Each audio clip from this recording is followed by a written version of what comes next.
नमस्कार प्रणाम। हम गीतकार इरशाद बेदर्दी और हमनी के एगो आज बहुत अच्छा गाना छूटल है जौना के नाम बा ए झिंगुरा के पापा देवी गीत ह। तो रउआ लोग ओकरा के जाके सुनी लोग। फास्ट म्यूजिक हिट पर आयल बा और बहुत ही अच्छा गाना लागता। उ गाना के रउआ लोग के जरूर एक बार सुने के चाही। तो काकू बलमुआ और अंतरा सिंह प्रियंका के साथ में वो डुएट भइल बा। बहुत ज़बरदस्त गाना लागता। फास्ट म्यूजिक हिट पर आयल बा उ गाना। तो रउआ लोग के एक बार जरूर उ गाना सुने के चाही और सुन के देखी बताई, कमेंट करी लोग कि कैसन लागता आ शेयर भी कर दी लोग।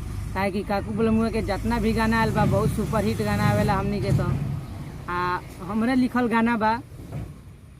तो वो गाना खातिर हमनी के आज रउआ लोग से कहल जाता है कि उ गाना के बहुत ज़्यादा सुनी लोग आ ज़्यादा शेयर करी लोग। देवी गीत गाना बा। देवी गीत के सीजन चलता। अभी देवी गीत हमनी के निकालता नहीं सो और ऐसा ही सपोर्ट बनाई लो कि आगे और हमनी के देवी गीत गाना निकले। और बहुत जल्दी ब्लास्ट मैटर आवेला बा, डुइट मैटर आवेला बा और अपन कुछ पर्सनल भी मैटर आवेला बा। तो लोग ऐसा ही हमनी के प्यार दुलार देवत रही और आगे बढ़ावत रही। नमस्कार।